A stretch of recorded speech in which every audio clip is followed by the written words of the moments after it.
Memory transcription subject: Captain Sovlin, United Nations Fleet Command. Date: Standardized Human Time, November 27th, 2136. The Federation ambush fleet moseyed forward with a faint semblance of strategy. The enemy was sticking in groups of 4 so that the predators couldn't pick off lone vessels with their superior weight. Our opponents were also coordinating attacks on targets, aiming to gun down hapless humans with deadly crossfires. A standard UN vessel would be ripped apart from both sides before they knew what hit them. The leading Terran ships had their shields obliterated in a few seconds. The plasma onslaught decimated exposed hulls. Any ordinary species would choose a desperate retreat and regroup in an advantageous location. But instead, there was an icy calm across the bridge, at least from the human crew. The Thyssen on comms was whinnying in terror. The Venlil advisors were crying, and the O'Tull at my station was doing his job without issue. That was a surprise. Deploying tactical drones. Stay on the move. A predatory voice on the radio backed. The spacecraft carriers had a limited supply of autonomous craft, which were a Terran novelty.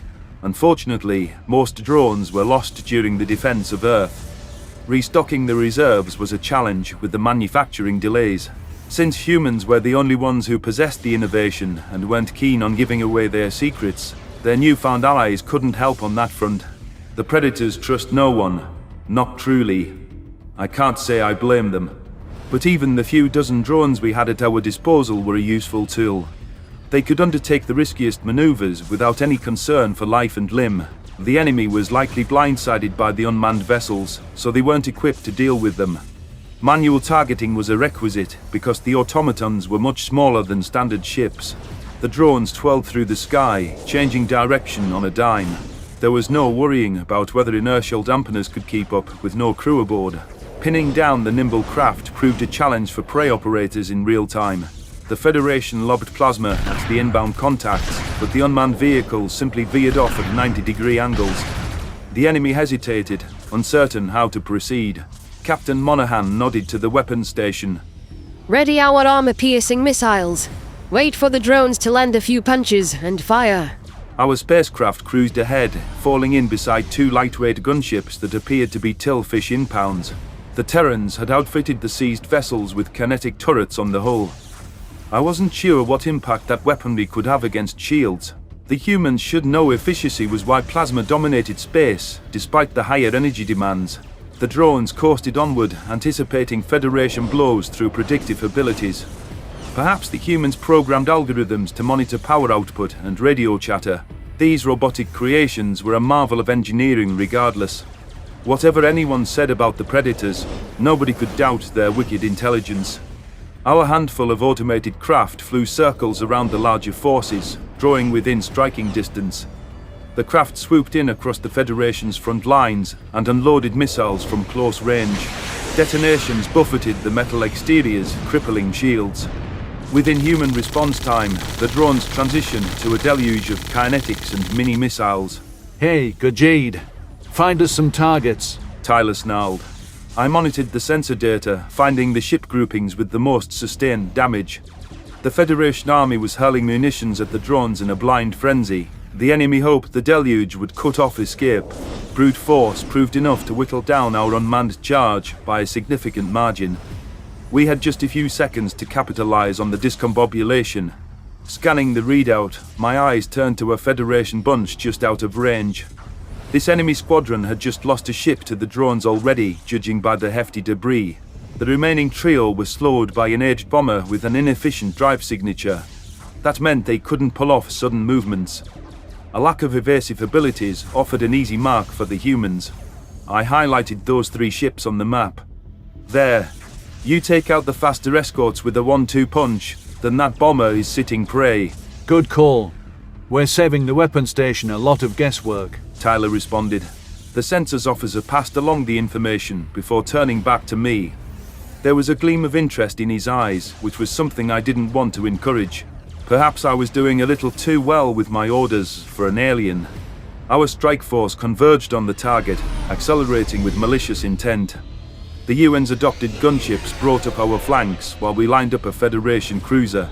Our nemesis spotted our target lock and adjusted their course in an evasion attempt. We sent missiles barreling toward them all the same. The trio deployed copious interceptors, leaving no chance for our warheads slipping through. As we reloaded for another missile volley, the UN gunship pair swooped in to ramp up the pressure. Our Terran allies got near enough for a closer look, then added their own explosives to the mix. The Federation took those out with no problems as well. The humans' love for bombs was well known to the galaxy, so that sparked the inclusion of a hefty stock of countermeasures. But peculiarities on the sensor readings drew a second glance from me. The gunship's missiles were counteracted, but the Federation ships were hedged within the blast radius. Shields should have absorbed the negligible hit, yet according to my screen, the shield capacity had vanished. Upon their destruction, the human explosive seemed to have generated a magnetic field. Captain Monaghan beckoned to the weapon station. Shields are down. Likely temporary. Hit them with kinetics now. The UN gunships must have been expecting the shield collapse too. Their turrets flickered to life, peppering the enemy hulls with bullets. The kinetics ripped through the Federation's armor like it was wallpaper being peeled away. Our vessel contributed with well-placed strikes to the engine compartment. The hostiles were reduced to slag, trapped in the wake of their own drive failures. Oh, what just happened? I breathed. Onzo wagged his tail, watching the viewport. Ha! Those fuckers just got scienced. To put it plainly, we disrupted their shield current with magnetoresistance. My gaze darted over to Samantha, who bobbed her shoulders in confusion. How did an uplift understand a concept the Federation never thought of? Hell, it was beyond my own scientific knowledge, and I was a seasoned veteran. That uneducated Yotul must be parroting what the humans said. The Predators just rendered shields obsolete, which meant bullets were relevant again. Because of Earth's bloody history, human militaries already excelled in kinetics. This development increased my confidence that we could tackle the larger fleet. It would be surprising if the Federation could recover from the shock of our strategy. I think I'm looking at the most advanced military in the galaxy, I mused with a tinge of fear. Yet humanity are in their spacefaring infancy. I chewed at my claws. This is all new to me. Carlos, Sam, did you know this was going to happen? I knew they picked a fight with the wrong people. Samantha chimed in. The Colchians are the ringleaders. They wanted this. They're going to be the first to pay. Carlos snorted. Funny thing is, the aquatic bastards don't have much choice but to fight. They can't play both sides anymore. That plan to pit us against the Greys and mop up the winner is toast thanks to Selene. No, I'm talking about the shield, you bloodthirsty beasts. That little magnet bomb or whatever. It's revolutionary. Yeah, the ugly fucks aren't damage sponges anymore. Tyler interjected, uninvited. We can one-hit them and not have to recharge that blasted plasma gun. Never liked the concept myself. I snapped my head back to the viewport, giving the officer the cold shoulder.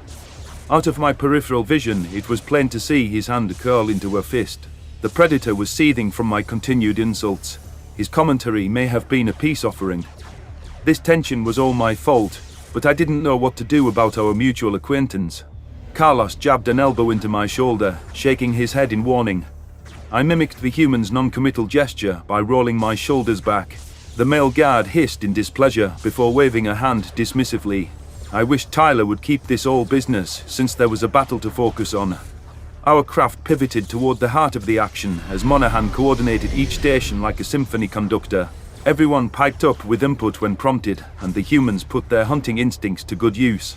The Predators sensed weakness, which meant they wouldn't give the Federation a minute to breathe. The enemy was falling back toward the ambush site, condensing into a panicked wall. I squinted at the sensors. The enemy just dropped about 10% of their fleet. That anti-shield mechanism is proving catastrophic. Tyler scowled. Catastrophic?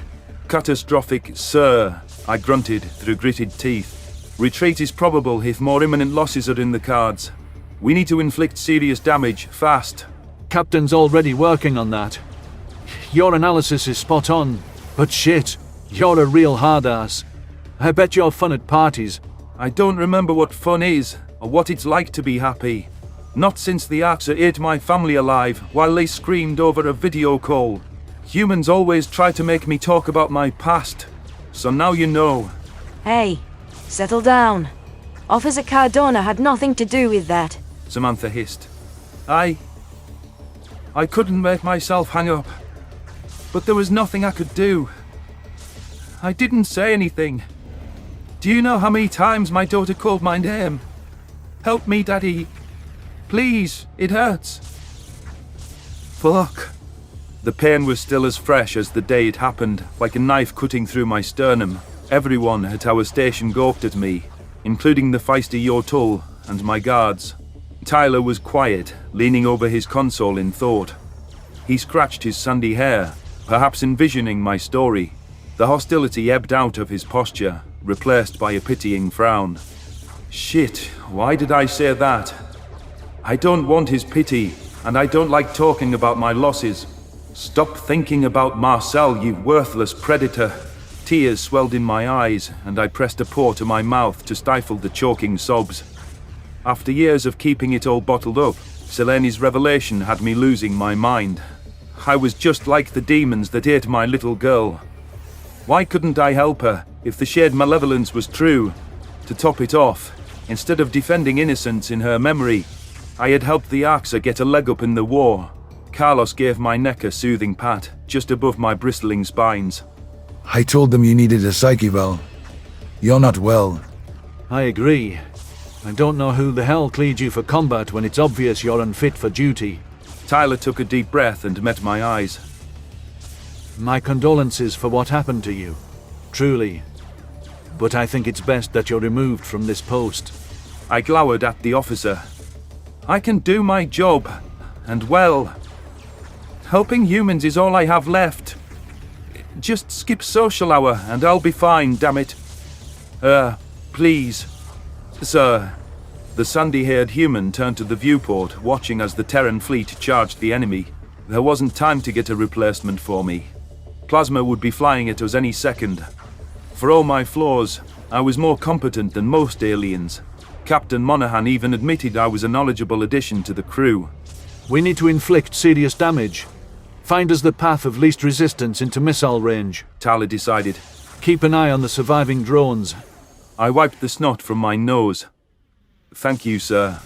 The Federation enemies on screen were retreating, conceding space bit by bit.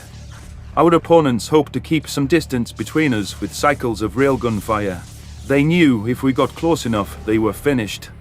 Despite our recent progress, a direct plasma hit was more than capable of chewing through a UN vessel. Keeping human predators at bay was easier said than done. Danger served more as an incentive than discouragement. Our drone force was in tatters, but the remnants limped forward to clear the path. The Terran fleet used them as a buffer, distracting the railguns. Automatons were a new variable for the Federation, and those bastards hated the unknown. Therefore, the prey focused an inordinate amount of fire on the robots. The Mazics were still duking it out with the initial force behind us, churning up carnage around Core. That predicament was another reason for the UN to expedite the initiative. The humans charged enemy ranks with fervor. A few hostiles began to target the manned craft once we got too close for their liking.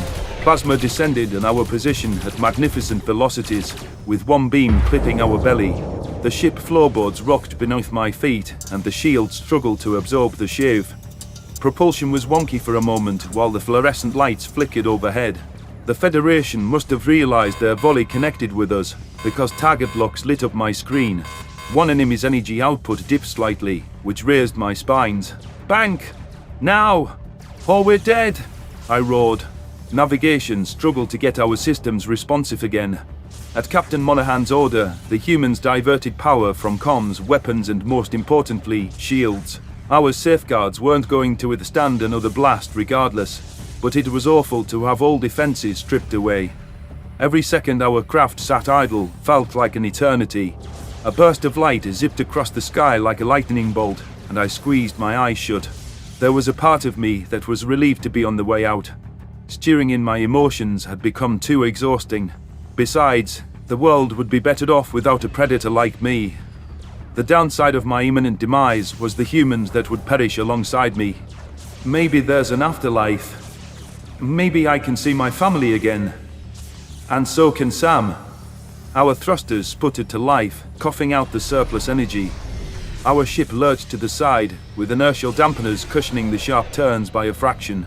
We almost veered into an allied ship, who swerved from our path with a second to spare.